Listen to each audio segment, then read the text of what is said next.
The eyes are on the Jersey Shore. I am Vin Ebenau with Town Square Media News Jersey Shore at my home office with a panel of experts today. We're talking about the ongoing drug epidemic at the Jersey Shore and beyond, specifically focusing on what's been going on in Ocean and Monmouth counties. Today I have with me Phil O'Hara with the Hazlet Hope Network, Hazlet Police Chief Ted Wittke, who was with the Bayshore Narcotics Task Force, Tom's River Councilman and Defense Attorney Terrance Turnbach, and Tom's River native and author Alicia Cook. I thank all of you for taking out some time today to join me on this call and to discuss an ongoing epidemic, if you will, and something that I think we need to continue having a conversation about. Thank you. Thanks for having us. Thank you. So we're going to tackle a bunch of different angles. Certainly brought you in all from different fields and different positions and knowing different things, experiencing a lot over the years. Chief, I want to start with you. I had a conversation last year with DEA agent Susan Gibson just about what was going on, what kind of activity was going on during the COVID pandemic, especially early on. And she saw a spike in certain cases, and then a lot of people not having the money, other people trying to auction off certain things and trying to find different ways to buy drugs or to sell drugs. So with anything that you've noticed in the last year, anything that you picked up on as part of the Bayshore Narcotics Task Force, what are some of the typical behaviors that you see when people are looking to buy or to sell any kind of drug? Yeah, so when I speak about being on the Bayshore Narcotics Task Force, that was earlier on in my career, almost 20 years ago. I was assigned there for a little time. What I will say, though, is the drug epidemic today, although the drugs may have changed, the situations and the way in which people go out and acquire these drugs are pretty much the same.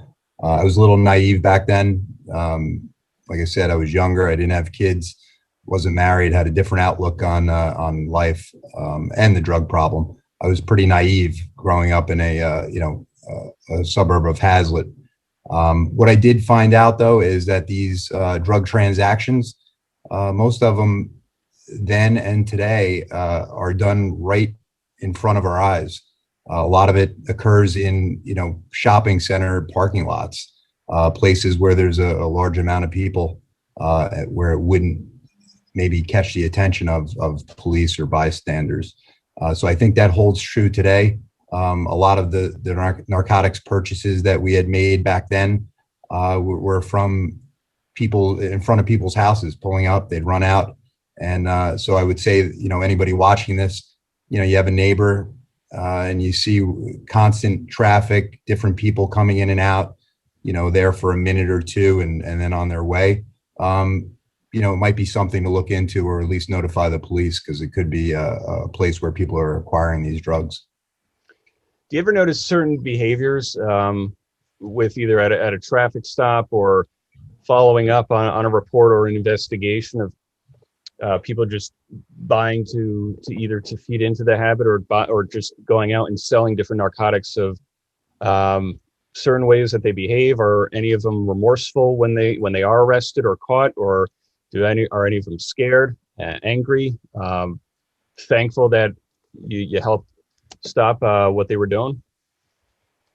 Yeah, so as far as the behaviors on of the people when we're dealing with them on the streets or on a car stop, I wouldn't get much into detail with that, only because I wouldn't want to give away our playbook. But there are certain indicators that we look for that tend to stick out and carry over from one narcotic user to the other. What I could say is, in my years of dealing with drug addicts, and also I think I could speak for the officers that work here, is that when we bring somebody in that appears to be a drug user or somebody that's an addict, I think for the most part they do want to find a way out, and it might not be that exact time that you have them, but over the course of my career I have had talked to many of them when they're in our booking room, and they're really under no obligation to give me that information at that time at a personal level, but a lot of them do, and they open up And I think, at some point in time, everybody's looking for a way out. And that's where, I found that partnering with Phil and Hazlet Hope, we've been able to offer that. And Phil, I want to bring you in with helping people find recovery and in helping them find help, or talking to a family member or a friend who needs or who may need help, or they know somebody who's kind of struggling right now. What are some of the ways that you can help people off the bat, or try to find ways to convince them, even just to have a small conversation in any way? Yeah. So before I even get into that, I just want to go back a second for like the remorseful part, and like, how are people upon arrest? And, there's different stages of addiction. The early stages of when it's still fun, let's say, right? Because we use drugs in the beginning. I used drugs in the beginning because they made me feel good and they were fun. Not really understanding that I needed help. And then the later stages of my addiction, I was arrested twice in Hazlet in the same night, and I truly was living in hell, and I wanted to get better, and I didn't know how. And it's really meeting people where they're at. And sometimes we go in and people are just not ready to see that they have a problem or that this is unmanageable. And you do your best to plant those seeds, and hope that the next time that you're in front of them, the next time that they get picked up, some of those seeds kind of grabbed the dirt and started to grow, and the next conversation you have, you could, expand on the first conversation. And then as far as, anybody that, whether it's a family member or somebody else, any type of advice. I think a lot of people, even now with all the stigma work that we've done and all the outreach efforts that we've done, I think some people are still afraid to admit that their child or loved one or family member is struggling, and they try and hold that in, and they try and get through each day the best they can without telling anybody their problems, because we're raised to we don't take anything outside the family. And if anybody's listening and they do have a loved one struggling, my biggest suggestion is to reach out to somebody who has been through it that could help coach you through this situation. If I was going to go build a house, I would probably do it a lot better if I had a guy that's done framework with me, building the house with me, right? And it's the same thing with helping a loved one in addiction. Parents have no idea how to help their loved one. They have no experience. They've never used drugs in their life. They have no way of helping this person. And if you want to have a shot at it, you're going to have to take the hand of somebody that kind of knows the playbook on how to guide you in the right direction. So the biggest thing I could say is just kind of opening up and asking for help. Alicia, I want to bring you in here as to talk after losing your cousin Jessica in 2006. I know it something you talk about in a number of your books and poems, with including heroin is the worst thing to ever happen to me. Sort of going off of what Phil said there, and in watching somebody you love kind of go through it, just take us all back, if you could, what that was like being close to somebody who was struggling in a lot of different ways. Yeah, well, from Bill's point, we were directionless, especially in 2006. I mean, I lost Jess to a heroin overdose long before the dots were connected. And not only the dots between prescription pills and heroin, but the dots between like addiction and trauma, addiction and mental illness, addiction and just the lack of connection. I mean, back then, Jess was still having to drive every day from Denville to Patterson to buy her drugs. And now, to Ted's point, it's happening in everyone's backyard. You don't really need to travel even outside of your direct neighborhood. And I mean, my cousin was 19 when she died. I mean, we were kids, even though we wanted to think we were grown up. But I think about that a lot, about the strides that were made since Jess died, and we're still so far behind the 8 ball with progress. I mean, we're from the generation, Vin, that the just say no gospel was preached to. We were taught, no, just say no to drugs. Right. No one was interested in looking into the underlying reasons why anyone was using these drugs. We were taught to believe that if someone was addicted to a substance, they were bad and part of a bad crowd. And we were taught to villainize them. We know now that just say no was terrible rhetoric. We know now that if it was as easy as just saying no, there would be far less people with a substance use disorder and far less families burying their loved ones. And I mean, I loved my cousin and I knew how wonderful her family was because it was my immediate family.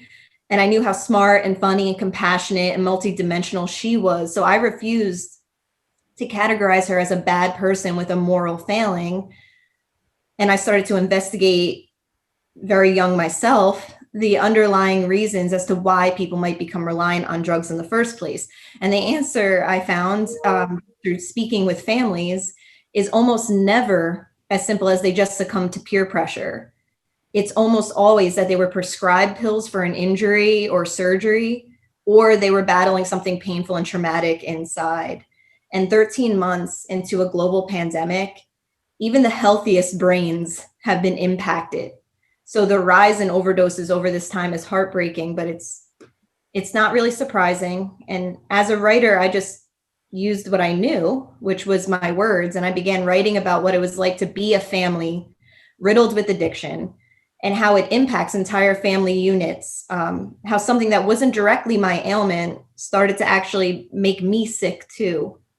Sick with worry that manifested in bouts of my own depression, anxiety, insomnia, post-traumatic stress. And I suffered for years in silence until I took a deep breath and published my first article. And those articles continue to this day to keep going viral because more and more families are affected. And to touch on a couple of the publications you have too, and talking to other people or other families, other people either going through it or knowing somebody going through it over the years, what else have you learned about maybe some of the things that family members go through watching a loved one battle the disease of addiction? I mean, my most popular essay is called "Heroin is the Worst Thing to Ever Happen to Me," but I never touched the stuff. I never used it. And it seems to be a very universal feeling of helplessness, heartbreak. We grieve our loved ones before they even, unfortunately succumb to their illness. I've grieved my cousin, but I lost my cousin way before she actually died. I think our grief to this day, families' grief, to talk about the stigma and shame that's still attached to it, I feel like our grief is still like second class. My aunt and uncle, other parents I've come into contact with, they always felt funny going to even grief counseling because they would sit in a room with people who lost their kids like tragically to car accidents or cancer.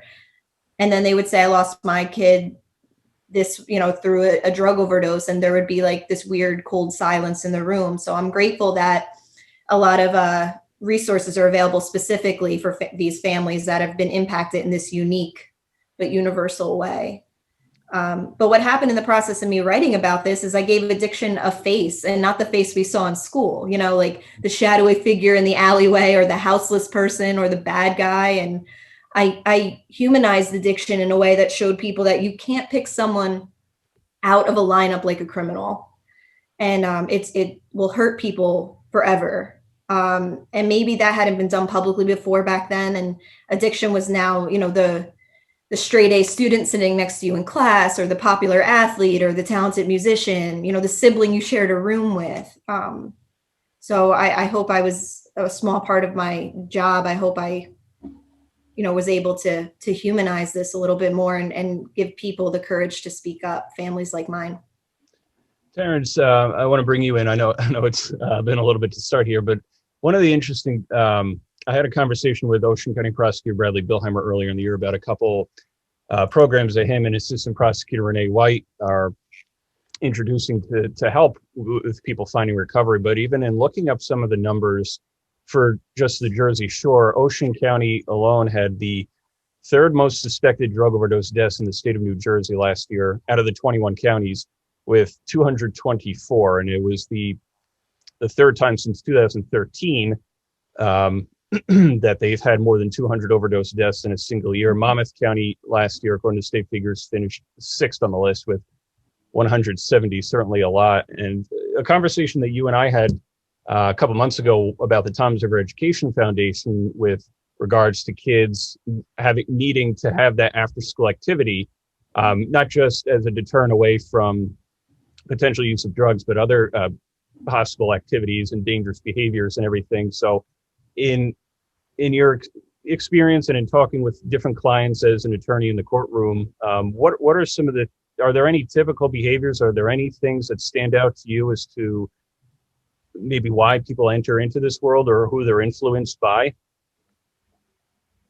I think it's a range of behaviors, and I appreciate everyone that's commented so far, because I think they're very insightful in what they're saying. I share a lot of the same experiences in my work. So I've been a lawyer since 2002, and early in my career, I'd say 2002 to 2006, you saw an increase in Ocean County in arrests for Percocets, oxycodone. All of a sudden, what would consistently be cocaine arrests coming into the office were all of a sudden turning into prescription pills.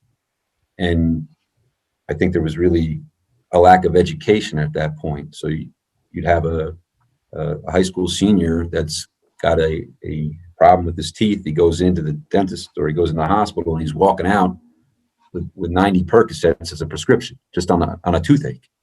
So you had this situation where there was certainly, in my mind, an overprescription of prescription medication by doctors. So you could see that coming. What I didn't see coming, because it was new, you saw families coming in saying, all of a sudden, my child was hurt in an accident, a sporting accident. He's received this, and now he can't get off of it. What we didn't see coming at that point in time was the wave of heroin and fentanyl that was behind that. So I think for Ocean County, what I've seen is it started really as a mass influx of prescription medication, really Percocets, Oxys, Roxys. Alprazolam was out there, but it wasn't the same. I mean, it's still an issue for people, but I've seen that's where it started. And then heroin just flooded in, and it all became financials, right? So kids were prescribed the Oxys, Percocets, the prescription's going to run out, then they're going to go to the streets, and the streets are going to charge you $30 to $50 for an Oxy 80 at the time, and heroin was going for $5 to $10 a bag, and it's even less now. So you looked at that perspective, and you can understand how this happened, right? It started, in my mind, with a lot of prescription medication. It became a popular thing. So for kids, I think a lot is from injuries, accidents. There are those, I'm sure, that are around and want to try something, and then are with the wrong crowd. So there's an array of reasons, I think, why. But I think the accidents, the doctor's use of it without the knowledge is a real reason why we see what we're seeing right now. So, and a follow up to you, and anybody else wants to follow up afterwards. So it starts from a number of different reasons for a number of different people, from a doctor's visit to an injury to peer pressure or something else. And you certainly mentioned the price of heroin these days. And Chief, I've even seen it too, just to hit on that for 1 sec, just from the amount of police departments, from the prosecutor's offices, the amount of people being found with heroin and mass amounts of heroin, and even these days with cocaine, ecstasy, LSD. These are hard drugs that are still finding their way into the Jersey Shore and beyond here. So there is no simple solution to, I think, any of this, but what can we do to try and curb where some of this is heading, preventing these drugs from entering into our communities, from trying to make the decision for anybody being offered or asked to get into it a way out, or a deterrent, or something to kind of keep their minds somewhere else instead of trying to buy a bag of heroin because it's so cheap.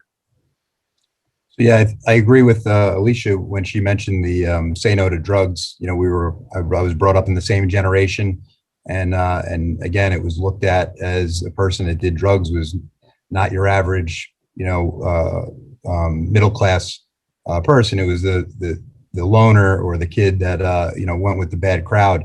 And now, that's not the case. We realized.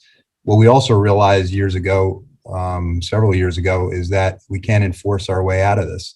We thought, and I was naive to it too, first becoming an officer 22 years ago, that, it's the war on drugs. We're going to go out there and we're going to fight crime. We're going to bust these drug dealers and users, and basically it's going to disappear. And that's not the case. And it's never going to be the case. So we had to look at different avenues to attack this. And what we've done here in Hazlet and several other jurisdictions in New Jersey is we had to take a multifaceted approach. So yes, the enforcement is still there, but we kind of use our enforcement efforts towards the drug dealers, the ones that are out there, and not so much the users. When we do come across the users, the other prong of that is by us teaming up with Hazlet Hope, we've been able to offer them a resource when we have them in custody, and we're able to kind of leverage. Sometimes it works for that reason, but leverage those charges they have. And we've also worked with the Monmouth County Prosecutor's Office in on this program that we have, where basically they'll for offenses that are not great in nature, but more misdemeanor type offenses, they'll put those on hold while Hazlet Hope Network works with them to get them into recovery or detox. And then after extended period of time, we report that back to the prosecutor's office, and then they'll make a determination if they'll either drop the charges or do something to lower the charges. So we've found success with that, as well as recently we brought on the assist program, which Phil could talk about, or I could talk about in a little while. And then that last prong that we've reintroduced is the education portion. So we're back in the schools. It was a number of years since we've done the DARE program, and through budgets and different reasons, we weren't able to offer that for a while. But I'm happy to say over the last couple of years, we're back in the school district, and we're offering not only the LEAD program for the younger kids, but we've gotten our officers trained in #NotEvenOnce. And what that is, it's more geared towards the 11th, 12th graders that are getting ready to leave and enter the real world and have to be forced to make some of these decisions. And we found that so far that we've gotten great feedback from those programs. So again, we're trying to hit it on 3 different fronts, and hopefully that, our efforts are better than they have been in the past. Alicia or Phil, is there anything you wanted to add into to what the chief just said? Yeah, absolutely. And Alicia, thank you for sharing what you shared, and it couples with kind of what Chief said. But what you mentioned about how this kind of completely infected your family as well. I've dealt with many families that have fought a long battle with their loved one, trying to get them help, and when the loved one or person of concern actually succumbed to the disease, they felt this guilt because they felt relief. They weren't happy that their loved one was gone, but the crazy train was over, and they were out of their pain. And it's not a comfortable feeling when you feel relief from losing a loved one, and it's a really crazy place to be, right? And on top of what Chief just said about the multi-pronged approach, we have the enforcement end, we have the direct intervention upon arrest. And that's a piece of the puzzle. But I think the biggest piece of the puzzle is the early education in our schools and the family support groups, right? So when we can educate the kids before they become dependent on substances or even trying substances, that's a huge part of it. And then if we could get the families to make the shift, right? Because when I do interventions and I'm doing like a legit 12-person intervention, it's not usually the person of concern that says I'm willing to go. It's coaching the family into making the shift away from some of the stuff that they don't know that they're doing that is causing or helping this situation continue, right? So when I talk to a loved one, if a parent had a child that had any other disease, right? that cause them an inability to put a roof over their head, an inability to pay their cell phone bill, an inability to put food on the table for themselves. If that kid had cancer and they stepped up as parents and they provided those resources, they would be parents of the year. However, this is the one disease where that behavior helps that cancer metastasize and gets worse. But everything they know maternally as a parent is that their child is sick and they need to help their kid, right? So they just don't know what to do. What's up is down and what's left is right. And, if we could help them see that and make that shift, it gives us a shot of pushing that person of concern towards the doors of recovery and away from use, right? So, and then, so Chief was talking about the ASSIST program. So over the last couple of years, we've been going into the Hazlet Police Department and other departments in the Bayshore area upon arrest, right? When somebody gets arrested, we go in, we talk to them. Sometimes they say we want help. Sometimes they say no. Sometimes we get them a couple of weeks later and they take help then. But it was Chief's idea to open up the ASSIST program, which would be not just make us available upon arrest, but for walk-ins, right? So every Wednesday at the Hazlet Police Department from 10 to 12, and then now at Keyport Police Department from 12:30 to 2, every Wednesday, we have recovery coaches sitting in the courtroom for people to walk in. We have had people struggling themselves walk in, which was great. And then we've had family members walk in, right? We had a family member walk in to get help with a loved one, and they had no idea what to do. And we went directly to that person's house and attempted to help that person's loved one. And that's the ASSIST program. It's making ourselves available for the community, not just for the people that are struggling, not just for the people that are under arrest, but for the families like Alicia's that just really have no idea where to go or what to do or how to help, but they know that their way's not working anymore. And yeah. I agree and echo what you said, like 5,000%. Something I wrote about actually in one of my articles was that I just wanted it to end. I even wrote about how I fantasized about killing them myself because I would show more mercy than heroin would. And then battling that guilt of wanting finality one way or another because I couldn't stay in the cyclical traumatic nature of it. And when I got my wisdom teeth pulled at 19 years old, I got a month's worth of Vicodin. And now I see those ads. Would you prescribe your kid heroin for a wisdom tooth? That messaging didn't exist when we were younger. And I'm happy to see it now because we were taught to trust doctors. Why would we question it then? And I think we know overprescribing was a major way to introduce a whole new generation to opioids. And Big Pharma needs to be held truly accountable for pouring more gasoline in the name of greed over this, because overprescribing was a major way. My cousin and almost everyone I know always started with pills, and it was almost always prescribed to them or someone directly linked to them.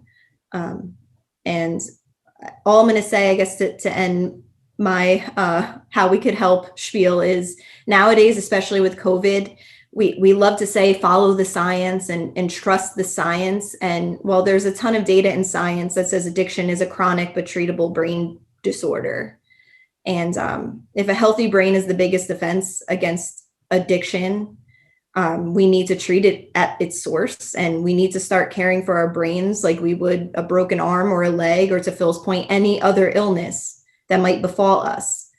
And that's when education comes in. So I have actually participated as a speaker in Not Even Once and Not My Kid campaign and a few other more nuanced programs because they're strong programs, in my opinion, and very much needed in school systems. Terrance, in part with regards to the bail reform laws here, have you had any conversations or heard of people being referred to different treatment or counseling or recovery centers for narcotics related arrest or for different drug offenses?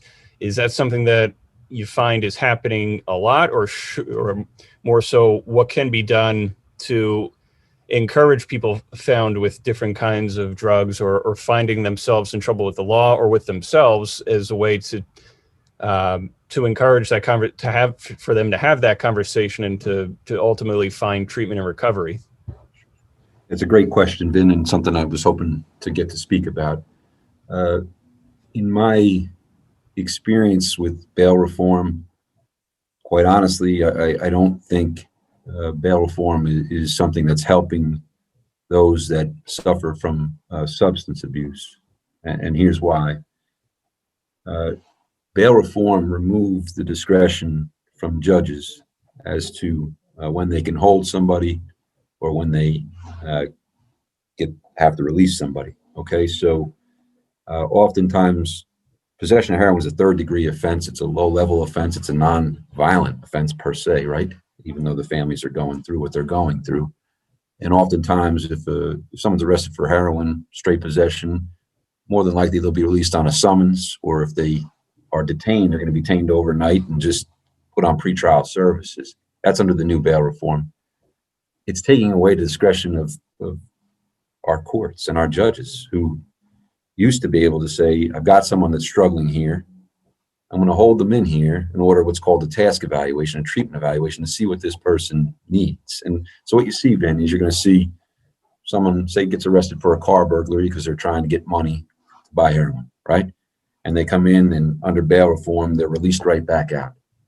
And then they're going to get arrested again. And it takes arrest after arrest after arrest just for this equation now under bail reform to say, oh, we may have an issue. Whereas the courts used to be able to say, you have a problem here. We're gonna hold you to try and treat that problem. You can't force someone to treat the problem, right? But it's one avenue I think the state legislature should look at with regard to bail reform, because speak to the courts, speak to the judges. They're going to tell you they've lost discretion. And if you can get people when they're arrested into treatment, it's going to help transition them, right? And you'll see the most dangerous time for an addict, if they're in even for a few days, is coming back out. That's when you're going to see most of your overdoses, right? Coming out of the jail, because maybe they're cleaned up a little, and they're going to try and use what they think they can use or what their body can handle, and it's an overdose. So I think with bail reform, our state legislature really needs to look at how the court should have a little bit more discretion with regard specifically to CDS offenses, because I don't think it's helping those that need help but don't know how to get the help right now. And there's certainly a bunch of services out there, including Phil, with what you do. And I'll leave this question open to anybody, but I guess sometimes, especially from what I've heard in the conversations I've had, if you're going through it, you may not necessarily see it as an issue or something that you think that maybe you could tackle on your own. And then maybe family members aren't sure what to say to you, or friends, calling it a phase or something like that. So how do we have that conversation with somebody who's struggling and with other family members and friends? Maybe we just know somebody who knows somebody within their family or circle of friends who's kind of struggling through it right now. So how do we have that conversation and keep that conversation going across our communities to try and find a way to help people find recovery, and ultimately as well, more long-term, prevent the amount of people from finding themselves in trouble with doing different drugs or overtaking medications? Can I say one thing in that regard, Vin? Sure. Yeah, go ahead. I've sat with many families whose loved ones are suffering from addiction and heroin. And one thing I constantly find myself saying to them is you can't love this out of them, right? Family's about love. It's about trying to protect. And what all three of you panelists have said, I agree with everything they're saying. Your natural instinct is to protect them, to love them, but you can't love the addiction out of someone, right?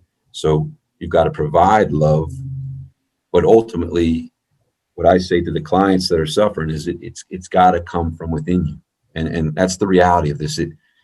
If people are going to change, it has to come from within, because we can educate the families, show them how, but it takes both. It takes a person wanting that help, and it takes the love and support of families. And most people I've encountered, honestly, want the help, right? With heroin, they try it, they're hooked on it, and then it becomes, I don't know how to get out of this, right? How many people have said to me, Terrance, I don't want to live this way. I don't want to live.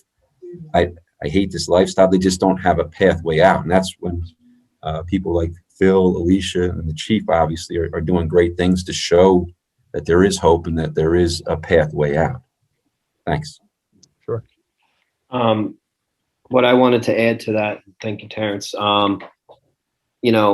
There's multiple conversations, right? There's the conversation with the person that's struggling, that isn't yet willing, which, it's a lot of motivational interviewing, which is, asking them questions. So is your life manageable right now? No, are you enjoying this? Asking them questions and kind of trying to lead them to the direction that you want them to go with questions, so they could hear them self-talk and come to the conclusion like, no, I'm not really having fun, to be honest with you. So then what are we doing? I don't know. So maybe you want to try getting help.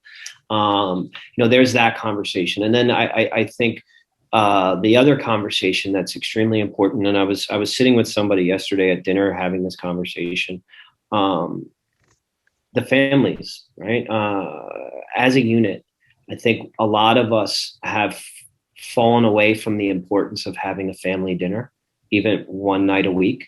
I'm going to be married in a couple of months and hopefully having kids shortly thereafter. And, if one thing I would like to implement in my home is taking this away from all of us at least 1 or 2 nights a week, where we have a dinner, as a family together. And I really think it's important for us to get back to that. And those are where those conversations are had. Those are where those table talks are had, where we educate about drugs, we educate about life, we educate about mentoring.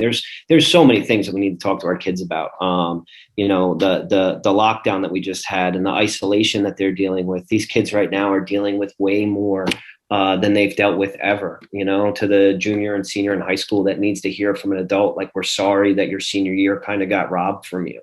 You know what I mean? But I think having that family dinner or an attempt at something weekly where there's no distractions, there's no cell phones, I really think that is a huge part of this puzzle and will solve a lot of our problems. I agree. If I could just hop in for a second. I agree, because I think something I read a long time ago, so I'm going to mess it up, but something was about the opposite of addiction isn't sobriety, it's connection. And I did grow up in a house where, to this day, I don't even live at home. I'm sure my mom, dinner's going to be at 6:30. Like, she's making dinner at 6:30. And I was fortunate in that way. So was Jess. So I think connection is so important, especially hopefully coming out of this pandemic. But I would like to add a hopeful note too, because there are a lot of families in New Jersey and beyond who might be listening to this, who are living through a perpetual nightmare day in and day out. And hope becomes a word that is often removed from our dictionaries. And recovery is possible. We see it every day. People with addiction have gone on to enter recovery and lead fulfilling lives, like Phil. Congrats on your upcoming nuptials.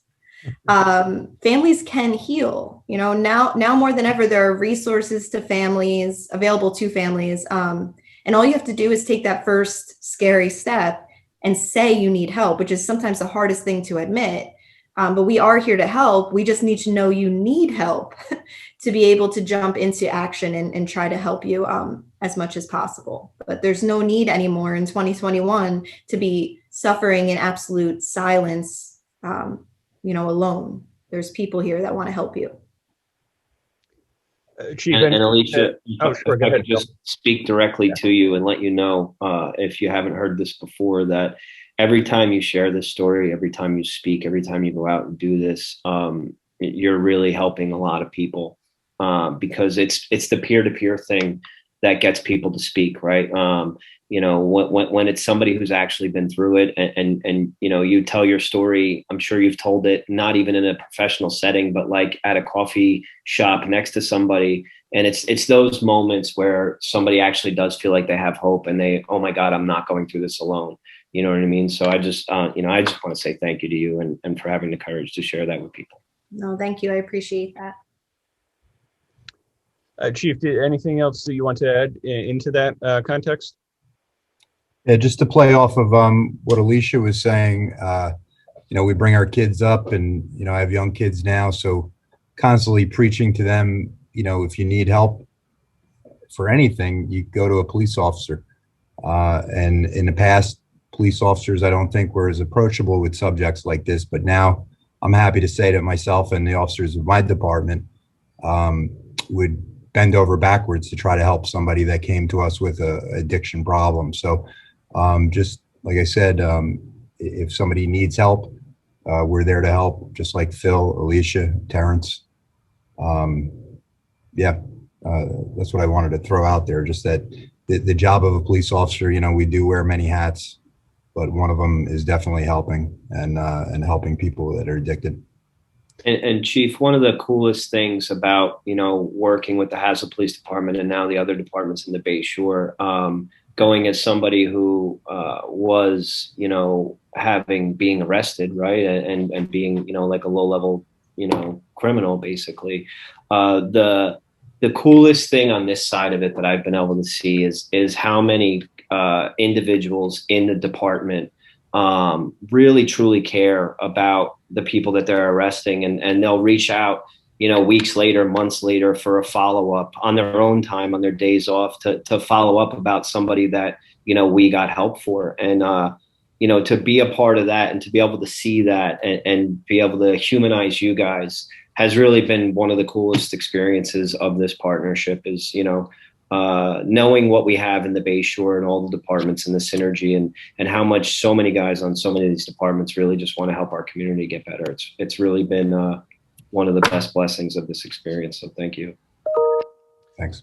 And thank you to all of you for taking out the time and discussing your experiences and your stories, and for helping get the conversation going again, and something that hopefully we can share with anybody out there watching or listening to this, and then relaying that conversation to your family and your friends out there, so we can find a way to help people into recovery, eliminate the stigma associated with the disease, and try to find a way to eliminate the drugs from entering our communities as well. So I thank each and every one of you for your thoughts.